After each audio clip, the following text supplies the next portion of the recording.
he was like, Willie's going to swing in tonight. And we were like, okay, Willie Wonka? Like, who? And it was Willie Nelson. And I said, if you hand me that microphone, I will daggone sure sing something. And he said, you ain't got the balls.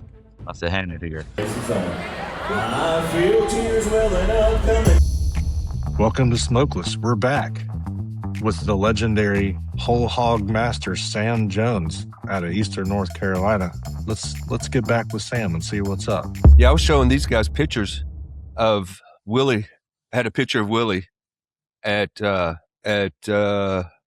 Shep Gordon's house. Remember Shep in Maui? Do I remember? I remember looking at Wayne. This is no joke. One, I didn't know who this man was until the night before. And one thing I could say in travel is when you meet somebody, that's really, popular or influential or famous or celebrity, it's even better when they're actually good people. You know what he did? I was sitting in that kitchen area on a stool, and I forget who I was talking to. Maybe it was George or someone.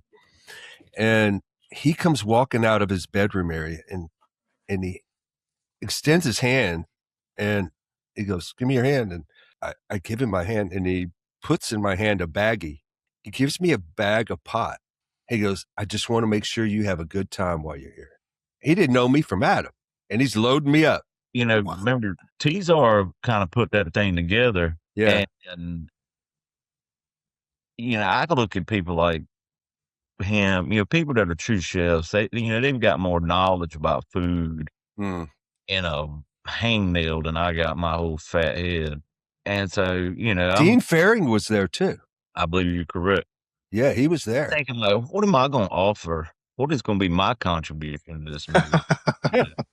And so that first year, T-Czar had fresh New England striped bass and it's something ridiculous. And I just applied my old Eastern North Carolina thought process. I was like, well, if he's doing that and he's doing that, I looked at T-Czar and I said, how are you going to do your fish? And he said it and told me. I said, I'm going to take your fish scraps and I'm going to make a Eastern North Carolina fish stew. And so that's what I did was, took what he wasn't going to use, cut little hunks of fish, this bass up. I had never made a fish stew with this before. But the way we make it here is, once you're pretty much done cooking it, when it's simmering, right before you cut it off, you're going to crack eggs on it. And when I started cracking them eggs, all of a sudden, Shep was like Mr. Deeds, because he had never seen that before. And he was like, I really want to try that. And all of a sudden, it was like he was more interested in that than anything that was on the offering. Then we go on with the rest of the evening, And it was sometime in the fall, just before like Thanksgiving. But his assistant reached out to me to get the recipe for that fish stew.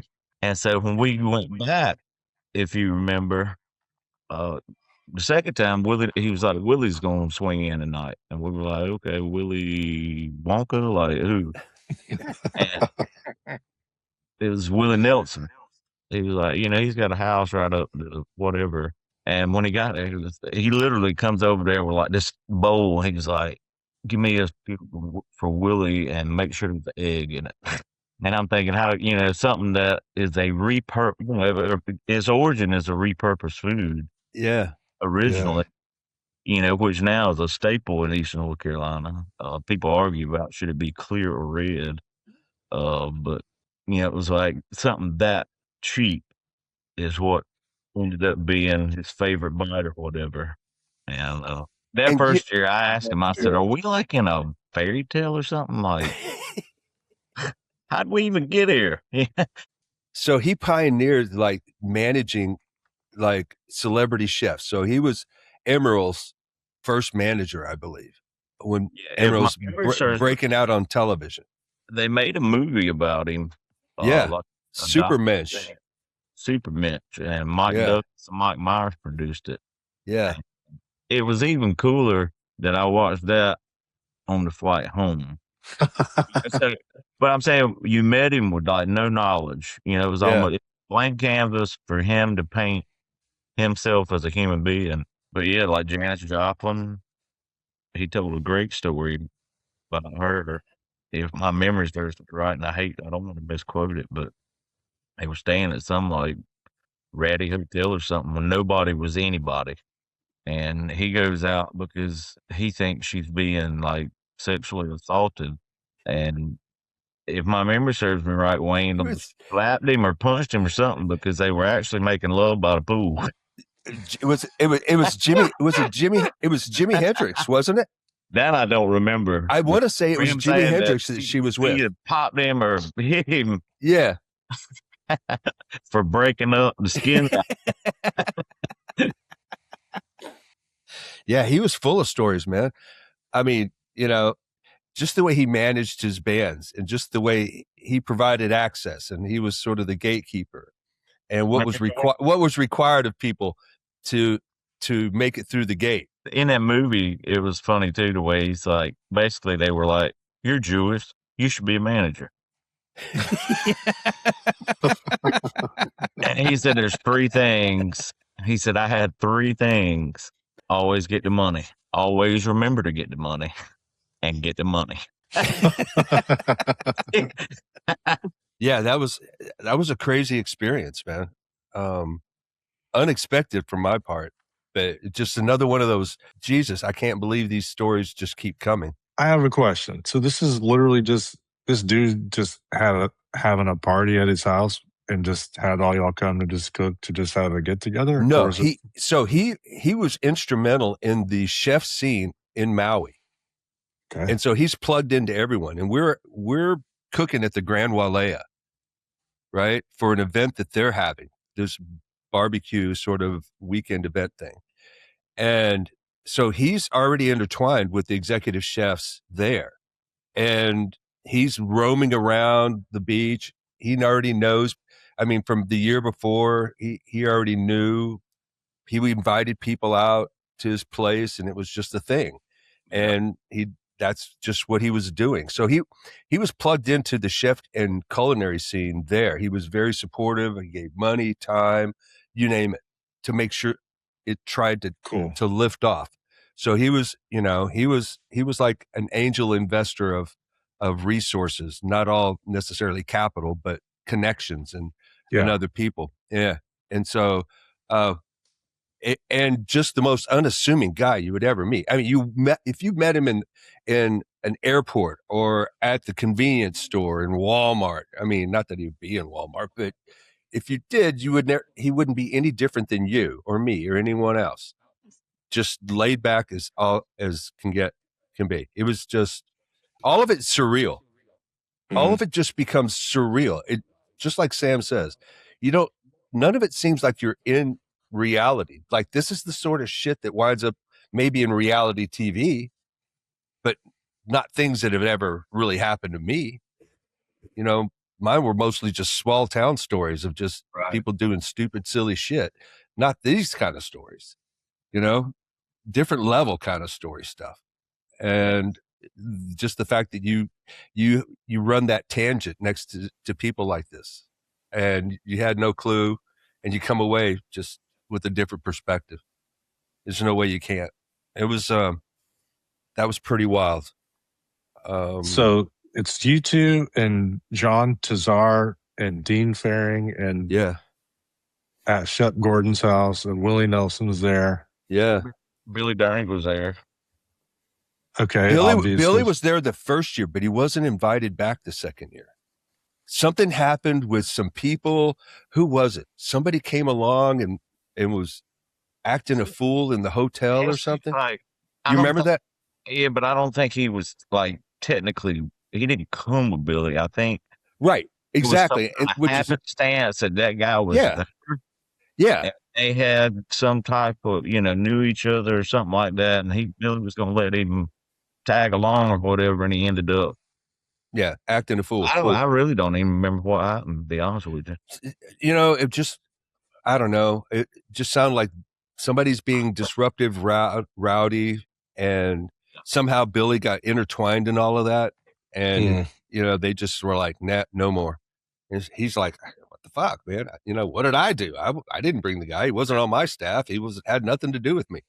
but yet somehow I'm going down with this ship. You know, he was pretty upset about that, and I can understand that. Yeah, I'd be But pissed too. that was a crazy place. It was incredible. We're cooking on the beach, man. I mean, with the sunset just right there, like right there. Sounds awful. You know, I'm sorry. It kind of reminded me of when I was in South Beach, cooking on the beach there. Right. Except it was prettier. Well, you know, we have always had the idea that we would do the barbecue collective, that we would, however many of us that it takes, to buy our own place in South America or Hawaii or whatever. And that's the rules. We have to do our time to be there to man the post and cook. And we would just take our turns rotating. Someone's got to man the cooker, but it's just got to be on the beach, got to be barefoot. It's got to be sunset. Yeah, man. I say we do it. Yeah. Yeah. And you experience these things and you realize it's possible. Do you guys, when you think back now, right? Obviously, everybody's got older and wiser. Is it a bigger what the fuck, or has it mellowed over the years? How do you feel about it now? Even just bringing up all of these memories. I don't know about Sam, but for me, I never saw myself as some kind of celebrity anything. Right? No. I'm just a fucking cook. Right? And somehow I got wrangled into these things. Somebody felt that they wanted to invite me for whatever God knows reason. And so I'm there and I'm just sort of at their beck and call. I'm just more of a spectator in some ways than I am a participant when I'm there, just because you're just looking around. You have to pinch yourself. It's like, this is insane. How did I get here? I play with fire for a living. How did I get here? You know, I appreciate it more now, maybe than I did then. It was it was very exciting being there and doing all of those things. There's no doubt about it. And I, you know, for the first 5 years of travel and stuff, there was a lot of that. You got being treated in a special manner, being invited out, you know, receiving VIP treatment. All of that was very enticing and intoxicating to some level. But even the luster will wear off of that after some time. But it all still, I can't believe it lasted as long as it did. And I can't believe that, you know, somehow or another, I was in the middle of that stuff. It was. I don't know about you, but there's no chance in hell I would have ever imagined or envisioned anything like that growing up. I mean, no. Oh no. I mean, I've said this before, and I don't mean it to be derogatory, but if my grandfather was still living when those opportunities were afforded to me, they would have been stolen. You think? Yeah, I know so. And I say that because, you know, I had so many arguments with my dad and my uncle about them, you know, not being able to place a value on it. Mm-hmm. You know, because it takes time for that boomerang to come back. Yeah. You know, you're putting it in, you're out there doing your thing, and where you realize or not, like I didn't realize, you know, you're building a brand, like in my case, even building a brand within a brand. Yeah. Because I was not even realizing that I was stepping out of the shade of my granddaddy's name, and my name was becoming synonymous with Skylight Inn. Mm-hmm. You know, I'm not that guy either to, you know, look at me, I'm the star of the show, but you can't ride on past laurels. You know, my granddaddy's been dead 20 years. You know, he can't contribute anything anymore.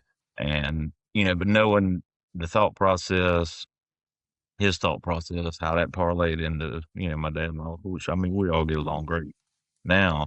But, you know, that mindset of if you're not within the four walls, you're not being productive for the company. That thought process, I wouldn't have been able to take the opportunities that were afforded to me. Mm. And, you know, I'd love to be living in a van down by the river, boy said. Right. Because if not you, it would be someone else. Those opportunities would have gone elsewhere. You know, you can liken it to a great song that's written. Somebody's going to sing it. Yeah. Yeah. You know, the song will live. It's just a matter of who's going to walk to the mic delivered. Yeah. Speaking of which, that's like you going a cappella at Windy City in front of 10,000 people. And I'm just like, Sam, what the hell? Really? What'd you sing? What'd you I sing? believe there was more than 10,000 there, Wayne. That crowd was backed all the way, As far as you could see. Grand Avenue. As far as you could freaking see. It was a sea of people jammed in, with no gaps anywhere. It was the craziest shit. Yeah, so that took some nuts, dude. That took some fucking balls. It was a joke too.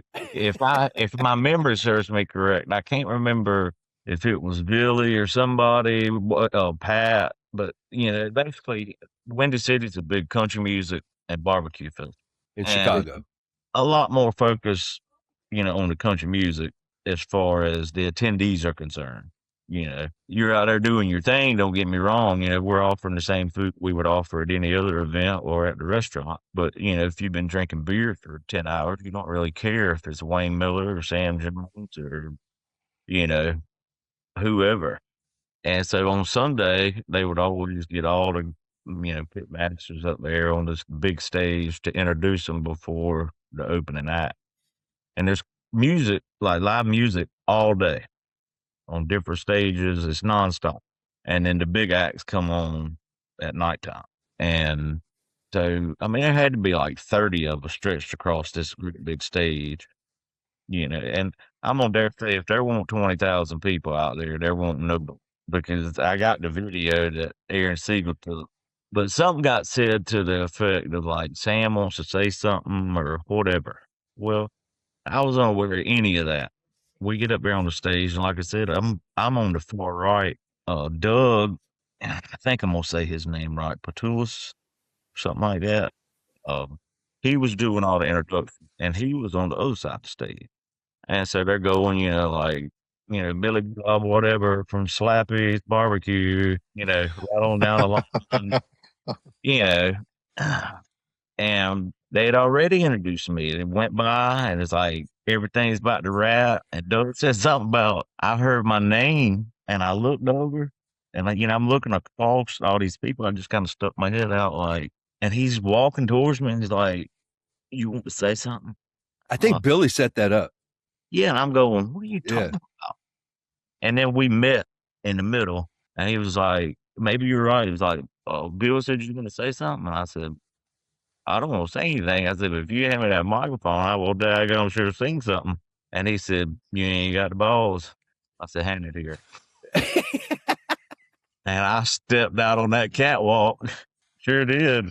And said, I might be paraphrasing a bit, but I said, I've heard a lot of country music this weekend. I have yet to hear a George Jones song. Y'all get ready. And I fired off like a verse and a chorus of the Race's own a cappella. And try not to fall. My heart's out of the running. True love scratch for another sing. The race is on and it looks like heartache.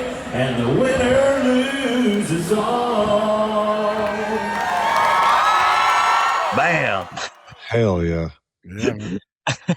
And the crowd, like, I think they thought it was planned because the crowd went nuts. They did. They went freaking nuts. We went nuts too, man. The following year, one of the images they used on their social media, in the promotion of it, it showed everybody on the stage, but it was me on the microphone on them green.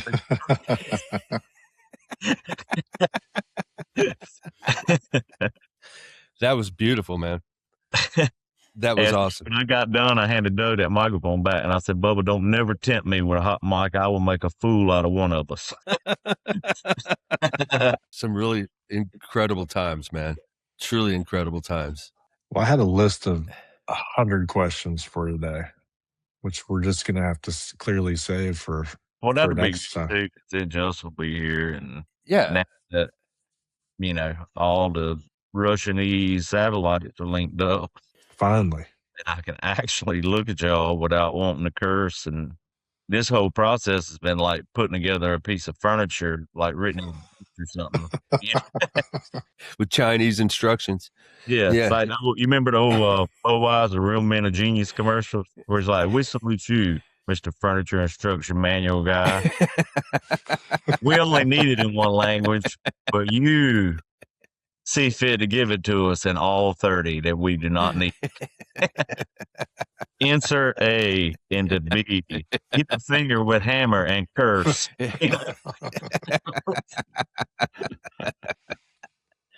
Well, I'm so glad that we can finally hook up and talk and at least warm up for a full interview with Justin. I'm glad to hear you're doing okay. It just shocks me that you were struggling.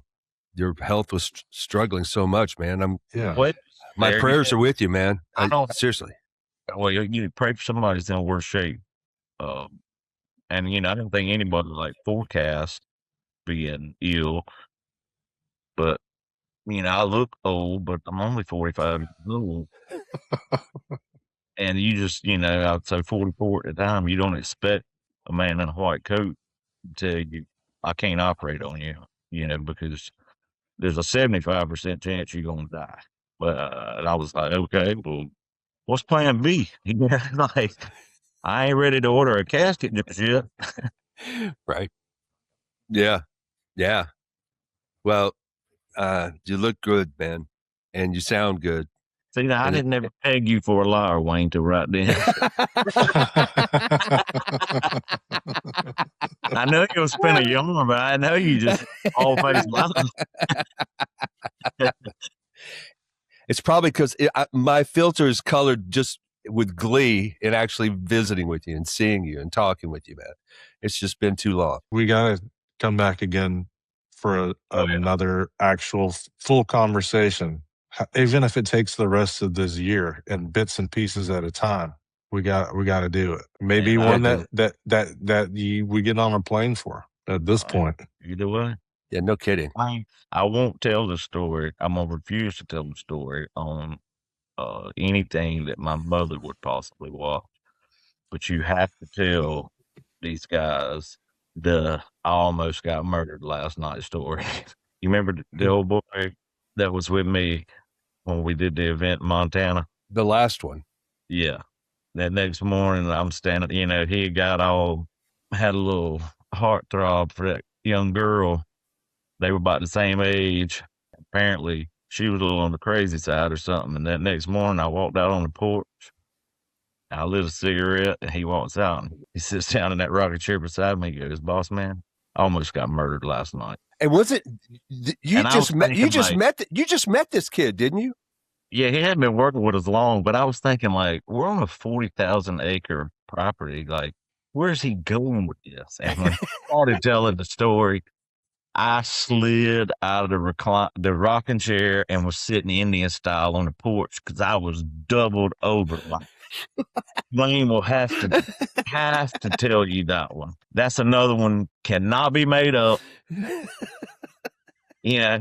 That one cost him a butt whooping and that shirt.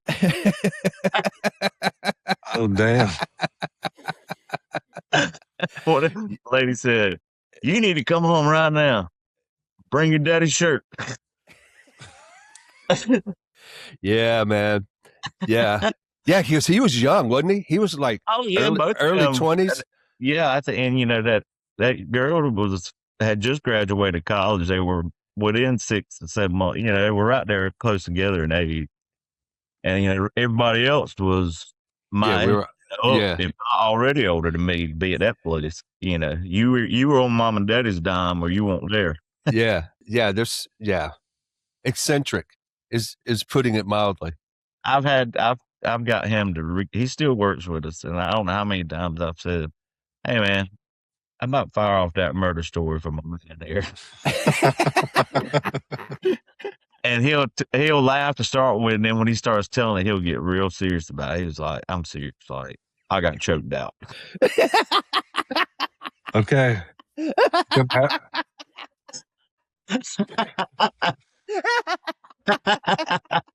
Gonna have to hear this clearly. And where was he? Was he walking somewhere after the fact? He was trying to walk back to the bar or something. No, I forget. They had stayed that because remember I wasn't feeling well the whole time we were there, and so I got him after the event to carry me back to the house, and he drove the car that was assigned to me back down to the little pavilion area or whatever you call it. And they could sit out there by the fire all evening, till whatever time in the morning. Wayne, it's all coming back to Wayne now. It is. Yeah. It is. Oh my God. You can't make these things up. Oh my God. I've forgotten all about that. That is so fucking funny. Oh, He was just as serious as them surgeons were talking to me last year when he was like, I almost got murdered. she was like, her dad got involved or something too, didn't he? Well, if you remember at the bar area, he had made reference to the overshirt or overcoat that the daddy was wearing, and daddy was about lit and was trying to give him the shirt or over jacket or whatever. And he was like, no, I can't do it. And finally, I butted in. I was like, hey, man, somebody wants to give you something, just take it, Yeah. I insult the man. Like, enough of him trying to give it, you saying you don't want it, just take it. So he took the shirt. And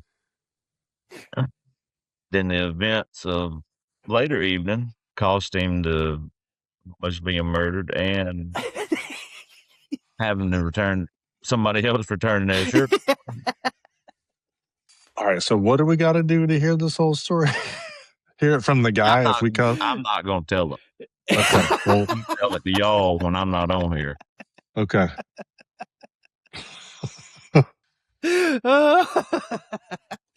Oh my God. Yeah. Oh my God, please. I just got to gather myself. Yes. So there's plenty to talk about. Yeah. And We'll definitely do round 2 or something. yeah, if that's okay with you, man, we would love to like make it a bit more formal. Yeah, I know. This is just sort of a memory lane, catching up, how you been, and one thing leading to another. But I'll set you a new laptop set up. All you gotta do is open it, or you can go to ship it. Belief, I'm pretty intelligent. No, I don't think it has anything to do with it being anything other than I don't know what. Just Ghost in the Machine. Yeah, Ghost in the Machine. Make it work. I was going to be sitting there and y'all were going to say, so what's the deal with the Geek Squad sign in the background? Because I'm at Best Buy. That's why. We're trying to figure out what's going to work here. Oh my God. Well, we know shipping and receiving works. Yes. Check your calendar. Let's see when we can reschedule this. The sooner the better. The first time I swear to God, the first time I met you, I was just enthralled listening to you tell your stories. And I say it all the time. I would have been entertained if you'd have just read the fucking phone book, because just your draw and the way you would have presented it and done your whole preacher attitude toward the whole thing, I would have you would have had me. I'd have been right there. There's my Uncle Remus storytelling guru right there. That's the man. Go back to, we'll do it TV preacher style. We'll take it up, throw it in the air and tell the Lord to take what he wants, and we're going to keep what falls. Ain't that kind of what they do? It seems to be it, man, for sure. Yeah. Well, man, I want you to take care of yourself. If there's anything I can do or any of us can do for you, please. No, like I said, man, I'm walking in high cotton right now. There was some tough months there.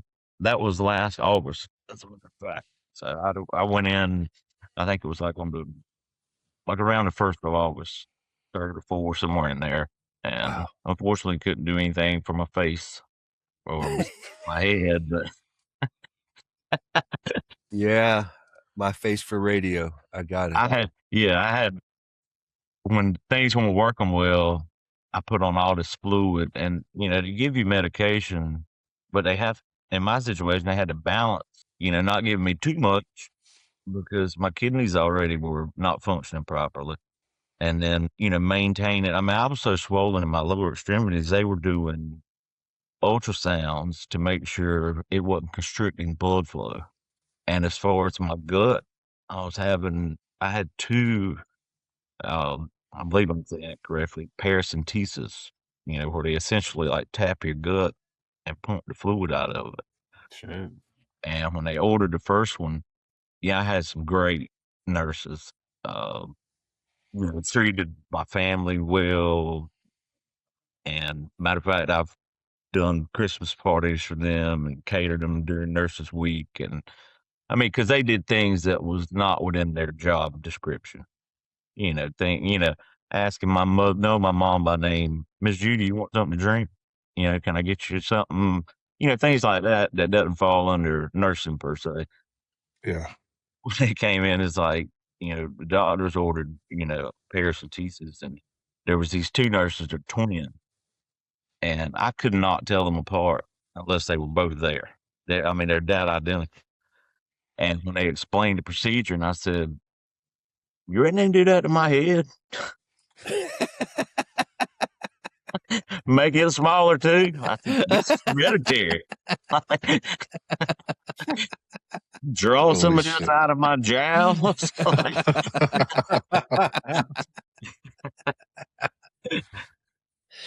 Well, my man, you're with us, and that's all that's important. Yeah, I'm really glad to see you. very fortunate. I told one of the doctors, I said, I want to go to heaven, but I ain't greedy. Like, I will get my seat up on the first few buses. Right?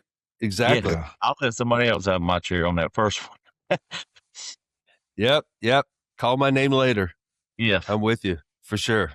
Well, I think we all feel the same way. There's too much still Definitely. here to do, too many people to love, and too much to still express. I that's think. right. So I'm very fortunate to have these men around me and have you in my life, and all because of cooking up some large chunks of meat. Which the good Lord might have been like, no, this is not the challenge. You're going to get over this part. But that podcast that you're going to have a friend reach out about, it's going to be a real hill to climb in your life. We'll set it up. We'll set some times your way, and you let us know if any of these will work, and we'll get it in the books as soon as possible. And we'll start walking your way. Well, I enjoyed it, gentlemen. Have a good evening. As always, amazing stories that Sam has to tell, which is why we want to talk to him. He's a great dude, good friend of Wayne's, funny stuff. But Justin had to leave, and so we're clearly going to have to do another episode with Sam so that we can get to some of the questions. I had a list of 100 questions that I want to ask Sam. So does Justin. So we're going to have to get back to that, schedule another one. Take 6. It will be Sam Jones episode 52. So y'all stay tuned. We'll get Sam scheduled. Hit us up on Instagram, smokeless_podcast. Send us your questions. hello@smokelesspodcast.com. You can tag us on Instagram if you want us to do plate or hate. Send us a picture of your food. Tell us about it. What'd you cook it on? How'd you cook it? What is it? What'd you cook it for? And then we'll talk shit about it or say that we love it. It'll be fun. As always, on behalf of Justin, Wayne, and myself, and the fifth Beatle, Mr. Vic Berry, thanks for listening to Smokeless, and we'll see you next time.